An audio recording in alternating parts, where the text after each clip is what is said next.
want that. I want Argrom to cast that. But we're on to the Southerners picking the champions, pick and ban. That's what that's called. Yes. Our fourth game. We've still got a game after this as well. Yes, as we we've do. got Fløng on the blue side, Munster Rugby Gaming on the red. Renata and Aphelios have both found the ban bench. And you know what? Fløng are doing quite possibly the smartest thing I think I've seen any team do in draft against Munster, and it's called banning Aphelios and Zeri on blue side and not allowing Munster to actually get a hold of the Jinx, because now Fløng, all they have to do is not ban Jinx, ban something else that they don't want to deal with. Perhaps Gabush's Viego would be a pretty good candidate given the situation they're in, but they will go towards blue's Thresh. And now Munster have to ban the Jinx, and all of a sudden there's no hyper carries in this game, and we've seen what Munster look like. One of their few times that they have lost was when they didn't have the very classic Merbs on the Aphelios, on the Jinx, on a hyper carry to actually play towards, and they're even going to snap up the Jhin afterwards. So now what are you looking at? Basically the Varus, maybe the Ezreal are the two options. You could even maybe, I suppose, look towards the Xayah, but these are not the same champions that are on that S tier of Aphelios, Jinx. He's not going to do it. They will go for the Kai'Sa instead, and of course that is a flexible pick between mid and AD carry, and we will see the Volibear also picked up here. Yeah, very popular jungler who's been... Has he been ever present? I'm pretty sure he has so far. Yeah, I think he's been in every game today. And he's just so good at the early game aggression. You, of course, at level 6, you get dive time, and it's really great. But, of course, that flexible Kai'Sa pick is also good. Chimera or Merbs could be picking up that one. Fløng are just deciding where they want to be putting the pressure and the priority next. I don't know what people have been feeding these Division 2 teams today. I don't know if they sat down and decided that they were going to do this. So, Shyvana was played by Bwipo the other day. I'm not sure if it's been played again since, but tank Shyvana on the top side. I'm not sure how viable it is. It doesn't particularly look very strong, in my opinion. But if, for example, here, Stumpy locks in something very tanky, very sort of, you know, sort of Ornish, Gragas-ish kind of champion, Shyvana will dominate that side lane in the 1v1. And she can, of course, provide a little bit of spacing for her team in terms of the team fights later on. So it's definitely something that can work. We'll have to see what exactly will be had of this Shyvana. And the issue is, we're talking about Fløng here, right? I personally can't see this going to Vangstead. I think this is going to be going to Shafty. I think this is actually going to be AP Shyvana, albeit we don't really see it too often. It's either going to be AP or full tank. I don't think we will get on hit. I think on hit kind of stinks. Just gonna say how it is. I'm so worn down that the vocabulary level is gonna be like down here for the rest of the day. I'm sorry. I'm expecting AP Shyvana because it's Shafty. He plays all of these kind of out there champions. Of course, like the Kane, which was very smartly, in my opinion, banned away from Munster. And now in the second ban phase, Yone, Tryndamere, very I would say standard bans, but when you're looking towards Errol and Bangstead, you definitely want them off of their champion pools. And landing away very standard Chimera picks. Syndra, Ari rather, and Ori could come out as a very much a Chimera pick, but you could also look towards other control mages as well. Looks like it's going to be the Camille locked in on that top side for Munster Rugby Gaming. So Stumpy's going to be getting someone who isn't a tank, as you said. He's going to be going for a more duelist, someone who can get in the mix and start some fights. And now it's on Fløng to reveal to us where this Shyvana is going. Please, for the love of God, be top or jungle. Don't do that to me. Also, I think it's jungle now. You reckon? Okay, that's yeah, because I think it gets outscaled by Camille, so I think there's no point in picking it. Like, it can't pressure Camille and it gets outscaled. I think now this is just Shafty's pick, and yeah, that's a Vangstead Darius. Why would it not be? And I mean, it just spells to me it's gonna be bloody, because Munster have 3 melee champions and a Kai'Sa who is kind of like half a melee champion, and Munster drafted a dive comp into Errol and didn't ban Cassiopeia. It just clicked in my head. Teams have been banning Cassiopeia against Errol in the first 3, let alone second ban phase. So maybe a bit of an error because Errol is very, very strong on the champion. Very, very capable at making the champion look like it should be in the meta regardless. And now looking at the final pick here, I expect that Kai'Sa will go in the bottom lane with this Snorlax, and we are going to see something come out, and it actually eventually ends up being Victor. Had a couple of champion picks hovered, which that late, it definitely means that they were really thinking about what they wanted to draft here into Fløng's comp. Could have gone for the Vex. They could have played for, just all in on the dive. I think, though, you have something more scaly that can at least try and match the scaling of Cassiopeia inside of this Victor. And of course, if there is any kind of dive that does come through or anything of that nature, Chimera should be fine to just kind of play on his own 2 legs. So we've got the 2 compositions that have been locked in. Fløng have flung portion to the win. We've got Darius and Shyvana picked up as the top jungle duo. And as he said, it could well be Shafty on that AP Shyvana if it's on hit. I don't think it's going to be on hit. I'm expecting AP, albeit AP kind of got nerfed when they removed the AP jungle IM a couple of years ago now. So, because that was like such a big spike. Now you have to spend a lot more gold to get that. Typically it's Ludens because you want like the pen. You can also, I suppose, by that same logic, go Rocket Bell or things like Night Harvester, but I think Ludens is still like the best damage option. I could be wrong. Maybe it's something else. I haven't played AP Shyvana, nor have I seen it in a very long time. But that's what I'm expecting here. I'm expecting that, albeit if there's room for tank Shyvana, I just don't see it. But at the same time, Fløng could use another frontliner here. It wouldn't be terrible, in my opinion, but also I think it doesn't really do as much as being able to just press your E key on Merbs or on Chimera and having them lose about half the HP per spell proc. Do you want to hear a fun fact? Okay. We have last seen... We've seen a little bit of Shyvana this season. Not in our league. Okay. It is on hit Shyvana. Okay.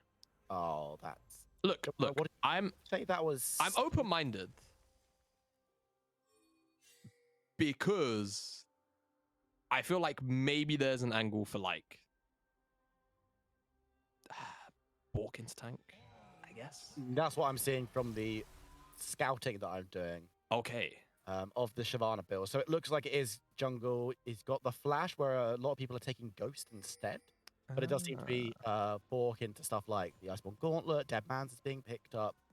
Also, fun fact for those of you who have been watching the scene for a little while, this season it's actually, we've seen a game in the Ultra League Season 7 playoffs from Unotis, who has played in the Nordic scene, the UK Nordic scene before. Last season, I believe, was in the UKLC last split. So cool to see. He lost that game. But... okay, so let's see how it does then. I'm definitely very interested. Casapina played it as well. He lost as well. But okay, it's not looking like a particularly good track record, is it? I mean, we haven't seen Shafty's already. Now that's true because Shafty is very good at making these more off-meta picks work, at least in our league. Of course, specifically pertaining to the Kane, but he's very capable. There's Fløng having to respect this 2v2. Kai'Sa Norlis very strong on the bottom side. Makes a lot of sense. Talking about the junglers, they're both starting on the red sides, respectively. I expect Shafty will go for a true full clear. Gabush could go for a slightly more aggressive clear, but knowing that Shafty is going to be going for a full clear himself, if he doesn't feel the need to make a dive work on the bottom side, if he doesn't see an angle for it, of course, can just go for a full clear in his own right. And given the mid lane wave, given the fact that the bottom side is crashing on wave 2, I would expect that it's maybe not going to be anything but a full clear from Gabush that we'll, of course, get to see. And I'm excited to see that top lane as well. Vangstead on the Darius again. Pulled it out into Icy Gale's Rengar. And admittedly, did win 1v1. Until he got solo killed later on in the lane. So, very good at the first couple of levels, as you can see. Actually flashed. So has Ghost. Eats up too many tower shots though, so I think the advantage he just had is now gone. Well, you say that, but has something as paltry as a couple of tower shots isn't going to stop Banks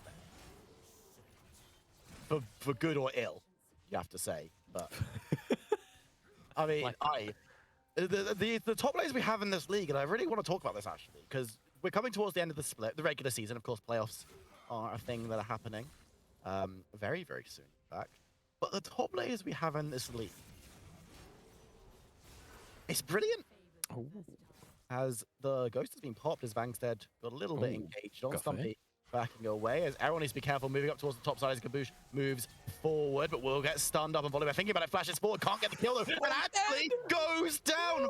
First blood to Errol's Cassiopeia. Oh, it's a moment of hesitation from Gaboosh there. The grounded was so oppressive, meant that he couldn't flash stun, but once the stun came in from the gravity field, he just felt like he could maybe go in again. Loses his life for it, and that's just a 2v1 kill that Errol picks up for free.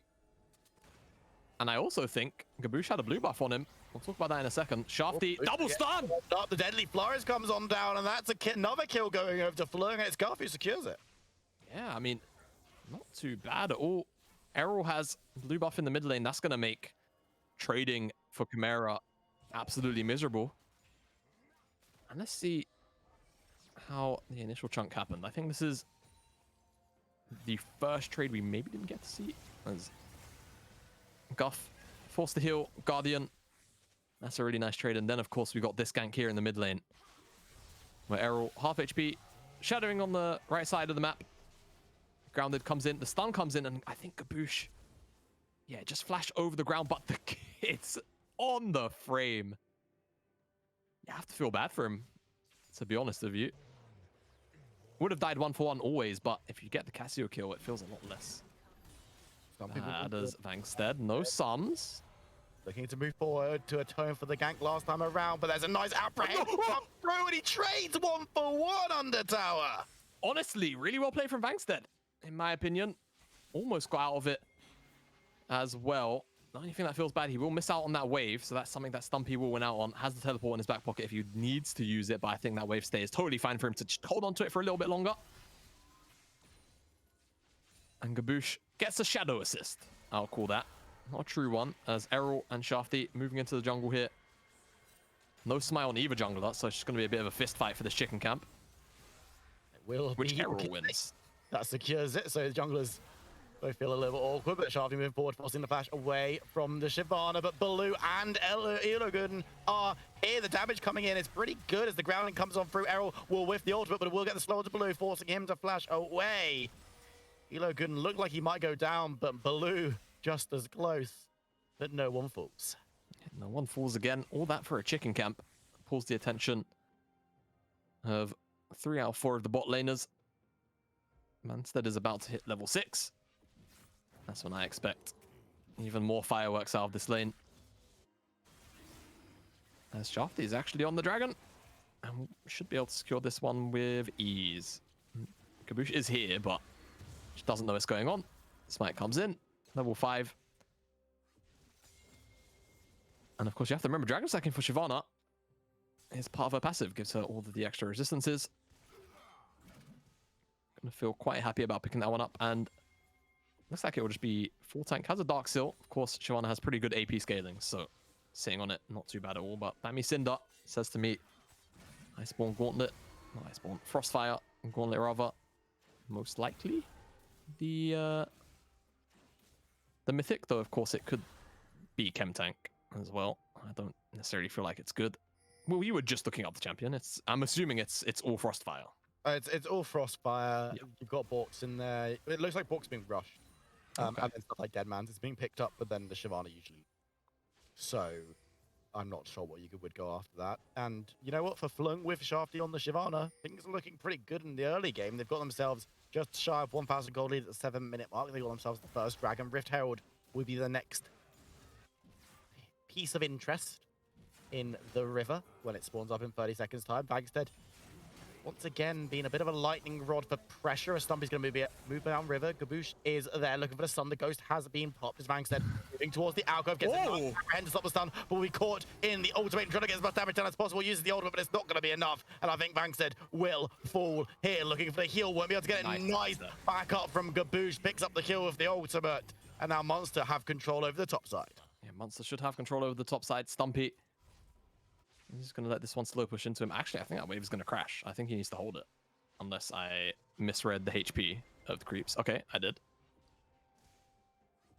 The feed was a little bit buggy, so I got pranked. And we'll just teleport back either way to make it here as Shafty going to get interrupted. Yeah, going to be on this Herald. But oh, Oh, he's got ultimate available. Chimera's moving up. Errol's there as well. It'll be an old-fashioned 2v2 mid-jungle duo. But Stumpy's here to make it a little bit less fair. Errol already gets kill and a really nice stun onto Caboose. But members dive on through from Munster. Will take down the snake. But it's another going over. It's a double for Cassiopeia. They might lose the objective though. Sharply moves forward, steals away the Herald. And now it's a case of Fløng fighting for the eye. Bankstead flashes forward, picks up one. Stumpy tries to stop them grabbing the objective. Won't be able to take down the dragon as Shyvana takes another. It's excellent from Fløng. It's excellent from Fløng, and if you listen closely, you can hear natives cheering on. The winning of that skirmish. Herald kills, all in favor of Fløng there. Munster, I think maybe just caught off guard by how much damage Shafty does on top of Errol. As I mean, the initial chunk out onto Caboose was kind of scary. Chimera had to flash away from the ground. Gets shredded by that Cassiopeia. Even some of the damage I'm seeing from the non-AP, just the Dark Seal, is all Shafty sitting on. It's a lot at 3 points in that ability. 4 points now, maybe, as I mean, 400, 300. Not too bad at all. Base stats really high. And unfortunately, Stumpy kind of just joins the fight. And in an opportune moment, gives over his life as well. Now, that's Herald. I think that was 4 kills in total, maybe 3. 4. Production corrects me on my maths. 4. Oh, yeah. And that tower was actually in Herald range if they want to use it for Vangstead. So that's always going to be an option for Shafty. Albeit, I mean, Errol is so fed. There's a victor in the game. I think you're happy with actually just getting a 2-play out of the mid lane. We're seeing how good Errol is on this Cassiopeia already. We know why it gets banned against him, but 3-1-0 at the 10-minute mark. Of course, Rift Herald can be dropped down by Shafty in the jungle to pick up some more gold, and things looking very, very nice for Fløng. We said natives were sending all the energy. And it looks like, at least in the early game, it's working. Yeah, no, and I mean, honestly, to me, this is the thing about Munster. If they don't have a bot lane that they can really abuse, I know, obviously, we asked this question of them so many times. I hold the point because it's an engage on the bottom lane. Out. Nice play from Munster as they dive on through. They should be able to pick up one, but the resurrection will come through. Shafty needs to dive away, will do so in Dragon Form as Baloo doesn't go down, but there's the snipe from Shyvana moving in for the flank, but Murbs is there and Shyvana turns tail and flees. Will go down, but Errol can't find another on his own. It's a 1-for-1 exchange, but it looked good for Munster. Didn't look too bad for Munster. They do pick up the pick. So, what was I saying beforehand? I've lost my train of thought. I'm still recovering from game 3. Yeah, obviously we've asked questions of Munster, actually directly in the interview as well, about, you know, what feels like a very one-dimensional playstyle from them on stage at the very least, and the responses have been from multiple members always the same. You know, in scrims we practice loads of different things. On stage we're just playing what works, and that's totally fine. But in draft, Fløng, they called them out on it today. They banned away all the hyper carries. I'm not sure who had side selection, but Baloo actually dredge lines the wrong way, so that's deadly flourish lands, and that's going to be the kill. Yeah, I don't know where Baloo was going with that dredge line. I'm not sure why he'd want to hook Shafty instead of hook away. Either way, Munster, they're on this dragon. Caboose should secure it. No shenanigans there. But called out on draft, it has to be said. No Jinx, no Aphelios, no Zeri. And whilst there is definitely a CS lead, oh, okay, he's top lane solo kill. Doesn't really feel as dominating in the early game for Munster as it typically does. They can normally leverage the bottom lane to secure things like Herald. This time it's just not worked for them. Absolutely not, and now they're going to lose a few plates down there to the bot lane of Fløng.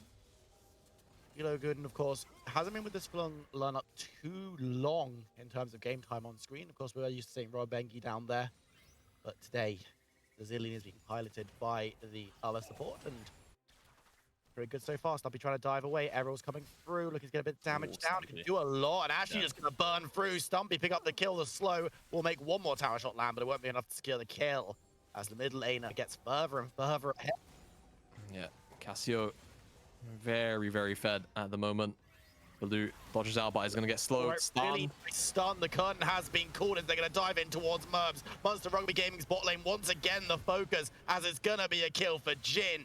Fløng pick up another shot. We got Chimera coming forward, Kaboosh coming down, but Vangsted's here as well, looking to jump in onto the volley bear. Sharply's still in dragon form as he dives towards the bear, but Vangsted needs to be careful, will run back as Errol just takes a lot of plates topside.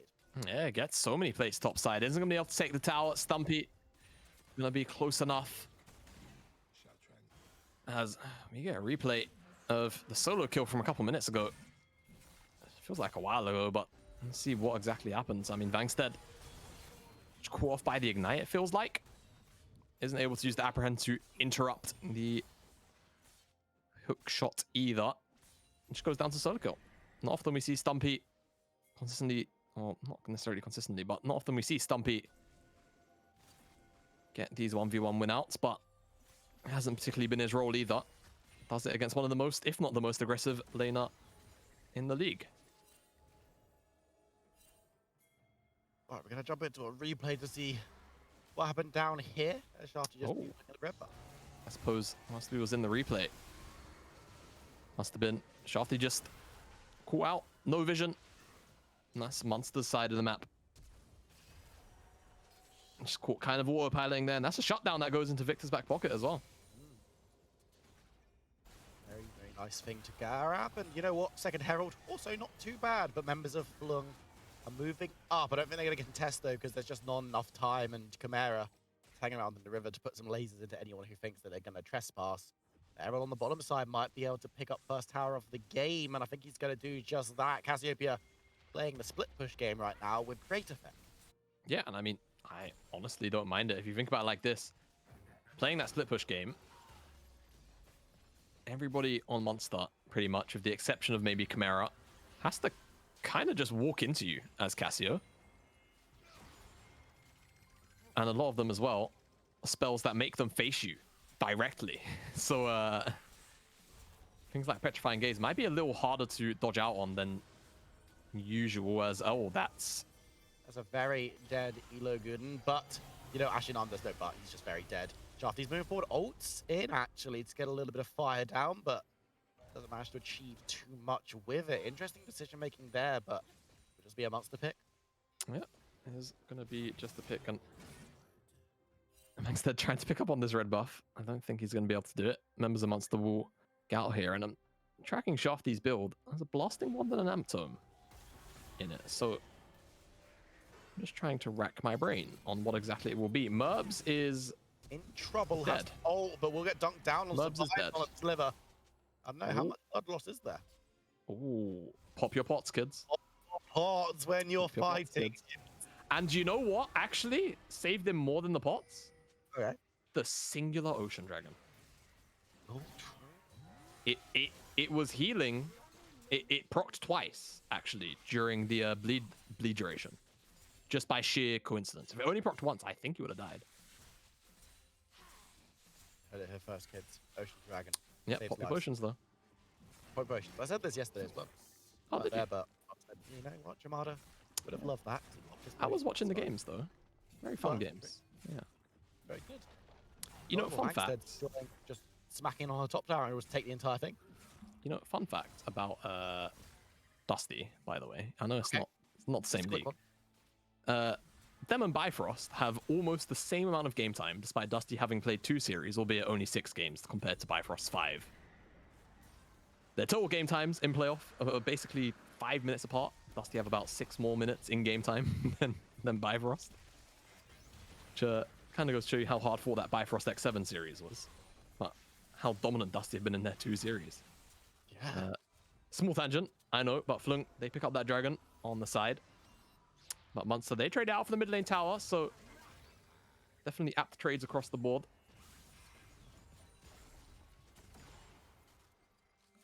In the mid lane, of course, getting that tower down is great. Not even just because of the goal, but getting the territory, getting the opportunity to break into the enemy jungle. And Munster are going to want to do just that because they've had a little bit of success in there anyway. So figured, why not make things a little bit easier for yourselves? Now they can focus a little bit on the side lanes because the mid lane tower is traditionally a bit of a hard nut to crack. But The opposite is true for Flung. You made an interested sound. Demonic Embrace. Second here for Shafty. That's what I made the ooh noise at. I think it has been picked up before by people. Again, I'm working on a hilariously small sample. And maybe like a minute of looking at the page as Baloo trying to get an engage on, but Shafty's going to chase forward, getting a decent amount of damage, but the rest of Munster is here. He doesn't ultimate available, but he's going to be stunned up. Zillion ultimate will land. He's going to resurrect as he dives forward. Vangstead can't apprehend anyone, but he's going to be taken, but doesn't care because he goes down as now Merb's diving into the backline looking for Vangstead. Should be able to secure it as Shafty moves forward, trying to get a bit of damage as much as he can anyway. As Errol's on the side, this is a really messy team fight, but the snake slivers on. Chimera moves forward. I don't know if you want to be this far extended, because neither of those are your towers, Chimera. What are you doing? Moving towards the Jin, trying to get as much damage down as possible, but there's just no mana. And he will fall surprisingly close to taking down the Jin, though. But meanwhile, the fight is still going on across the screen as Kaboosh has the ult over the wall away from Errol, who's just here for a snack. Just there for a snack. Picks up those fruits. Merbs won't have his base interrupted. Errol. Okay. Errol. I mean, he's pretty strong. He's Void Staff, fully stacked here. The Andres. I'd have had him down to win that 2v2, actually. 2v1, rather. Just Volley Bear with no ultimate. And a Nautilus.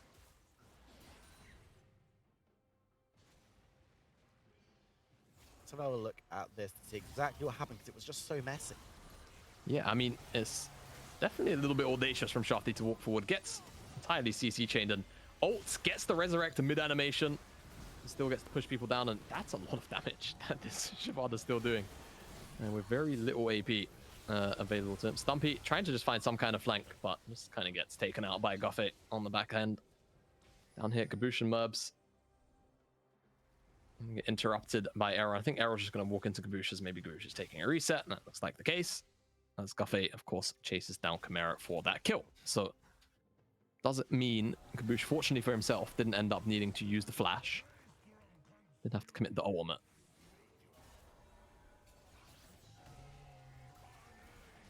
On our way, 20 minutes into the game. Baron has spawned, so these two teams can now start to contest that one. Of course, Dragons 2-1 in favor of Flung. We've got Mountain Soul once again. We've had a lot of very passive Soul. Yeah, we have today.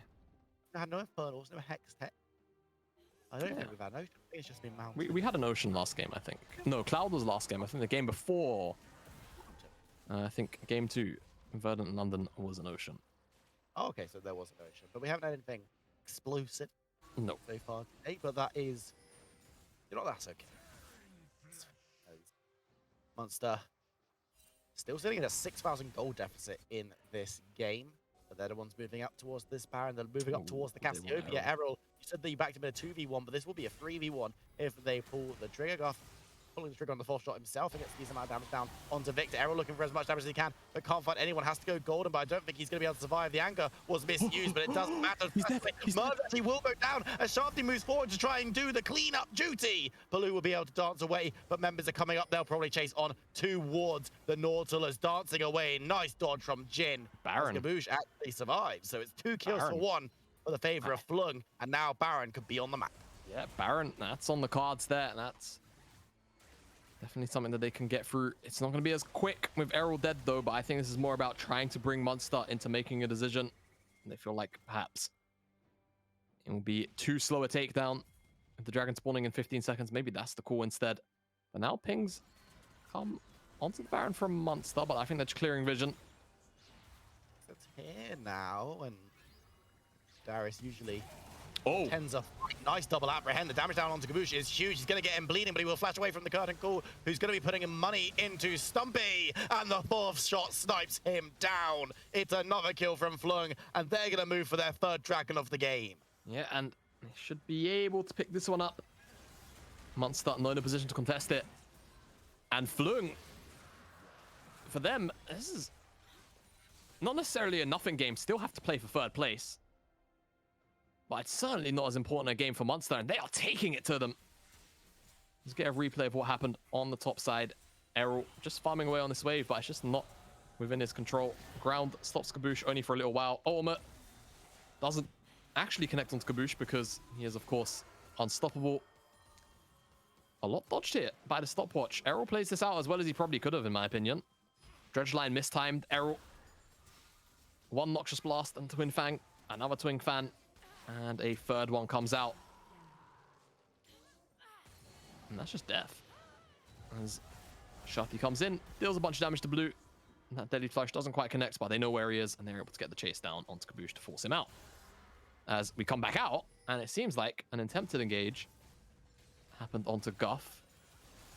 As Merbs no longer has Exhaust, and Guff no longer has Heal, or an ultimate from Merbs' end. So I'm sure something exciting probably went down in that replay. We'll see. It depends how exciting it is. Our producer, of course, decides how exciting. He decided it's exciting enough because we're jumping directly into the replay, and we'll see exactly what happens. Yeah, W connects, and Merbs just sees an opportunity to go for an assassination. Fair enough. Gets the heal out of the Jhin and the, of course, the Zillion ultimate, so decent enough. As loads of pings coming down onto the bottom lane. Not sure what from, but Chimera is actually in a pair with Stumpy at the moment.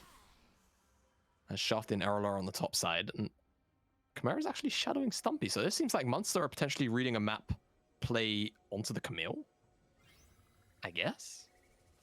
They're looking to get a pick onto Vangstead. My only issue with this is Errol's on the top side. You know Errol's on the top side. If you go for this play, Errol probably just burns through this Baron. Vangstead is going to be dove onto a lot of damage, and he's going to be dodging away. The ultimatum from Stumpy is clean. Now the question is, what are Fløng going to do on the other side of the map? They're not actually going for the Baron immediately. Wow. They're just moving towards the mid lane. Okay, I mean, worried, of course, about Stumpy's teleport, which does make total sense. And they'll try and pressure this tower in the mid lane instead. They can see Stumpy on the wave. They don't see Chimera, so they can expect he's probably resetting. And they will trade this tower. But I mean, mid lane tower, a lot more valuable. They won't, however, be able to go for the Baron afterwards. So, not too bad. That's all for Fløng, and they will start up now. It's a little late. Because Chimera's here, and this will be a teleport from Stumpy if they deem it necessary. But it's going low, 4K. They're going to commit. They're committing. They just want to through. Munster are going to try and come in. Blue goes in now. They're going to be able to steal it. They do! It's taken by Gaboosh. And now the fight may go their way as well. Stumpy's teleported in, but Shafty comes through. He wants to rip the shreds, but gets taken down himself. Blue can't find the re-engage, but Vangstead is hit, apprehends one, but gets dove on by the rest. And this may be curtains for Darius. He's taken out. Guff moves forward, but he's caught too. It's a comedy of errors from Fløng, and Munster capitalize. Munster more than capitalized. They just closed a 7,000 gold lead in the blink of an eye. And now Death Timers, I don't want to say they're so long that they could end, but they had a little more health. You'd wager Munster could go for it. They're gonna at the very least open up the base, get the next get the inhibitor. And Fløng, you know, I wanted to bring up a point earlier in this game where I was thinking Munster, despite being behind, a lot less behind than they were just before this sequence of play, discipline could play a big role, because Fløng, we've seen overreaches like what we just saw now, and I hate to kind of say it now because it's kind of put overreaches. Okay, it's kind of, you know, it's, we've seen it now, so the analysis is kind of like obvious, but Fløng, they do this a lot. Ahead or behind, they just overreach. It's just their thing. It's part of their nature as a team, is that confidence, whether you want to call it overconfidence, whether you want to even dub it ego, it's up to you. Where they just make the play, which you hear about, you know, teams going for like 75, 25s, things of that nature. They're always going for the 2080, it feels like. And I have to hold that point because 10 seconds until this mountain spawning, and you know that these teams are going to fight for it. Of course they are. Fløng are the ones who are starting off. Shafty's already ulted back into the pit to try and get that flame going, and this dragon would be solved for Fløng if they can secure it, but Gaboosh is moving it. It's going to be taken by Fløng, so they get the shield, they get the soul, and now they're going to try and take the fight as well. The curtain cool, but Stumpy's on the backside looking towards the Jhin. Iloguden has to use the ultimate on himself, but it will save his life. Nice stop there from Murbs, who might think about diving on through. Stumpy's there as well, so it could try and be an assassination job as Stumpy dives forward, try and get on, but there are too many members of Fløng left around. Camaro will get dunked on. But Stumpy is kind of caught out. They did manage to get the kill, they managed to get the shutdown, and now he's trying to run away. Balut is there, but his health bar's just too low as Stumpy goes gold, and Iliogun is still floating around the river as Murbs decides to back away, deny what he can, and get himself out. And he should be able to outrun Vangstead, but Vangstead gets the apprehend, gets the damage. The flash from Kaiser is fine, but it looks like 3 of those Barons have been immediately removed. Yeah, they have been removed. Baron buff's about to wear off. Soul picked up for Fløng. Some pretty nice stats to be holding on to. You have so many defensive stats yourself, basically across the entirety of the top side. And that tier 2 going to be a nice pickup as well, just for a little bit of additional gold. And now, next 2.5 minutes or so, expect these teams to just posture towards the top side. That's the only objective that will be coming up anytime soon.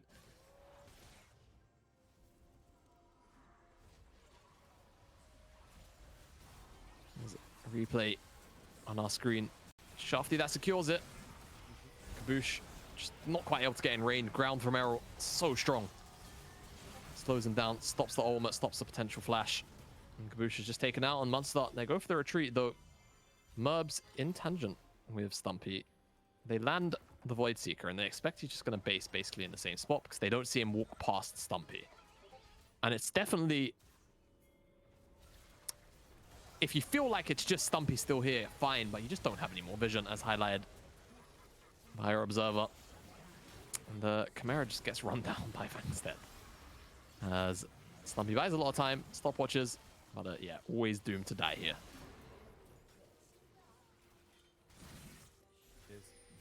Actually, what might happen to Stumpy once again, but a nice ultimatum. Members of Fløng are the first ones to respond, and the dunk down this time doesn't need the hemorrhage as Vangstead takes the kill.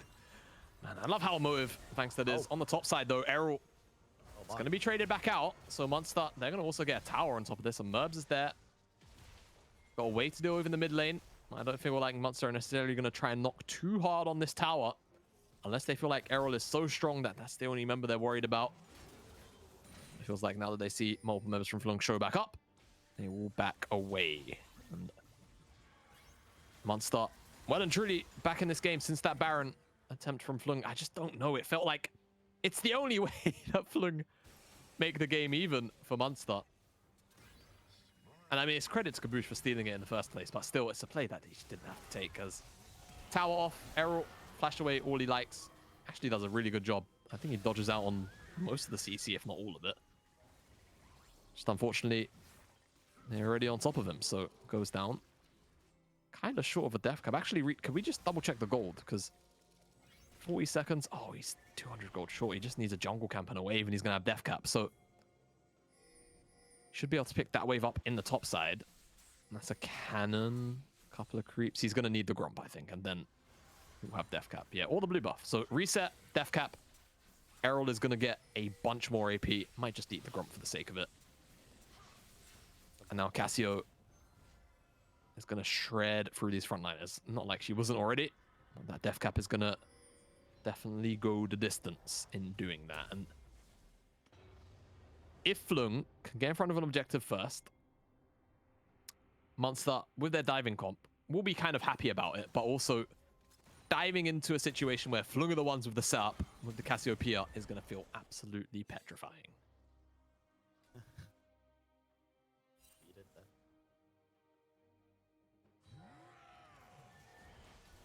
I'm just waiting for the engage to happen, to be honest. Oh, okay. I was like, made a good joke. I was like, is he dead? Do I have to solo cast?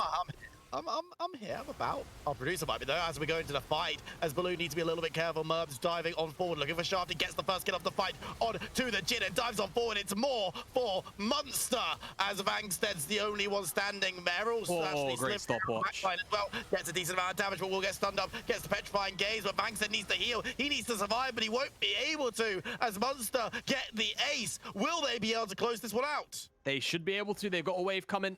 30 seconds or more for everybody on Fløng. And this should just be Munster securing regular split first place. Regular split champions. And Fløng you have to say, had everything in the toolbox to close that one out and close it out comfortably. Munster Straight away, Munster, they are your regular split champions.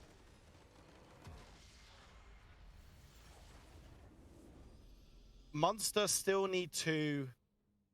We'll have to confirm that. I think they are. After the break. Oh, no. I'm bugging. To... I'm bugging. I take it back. Why are you leaking the scripts, dude?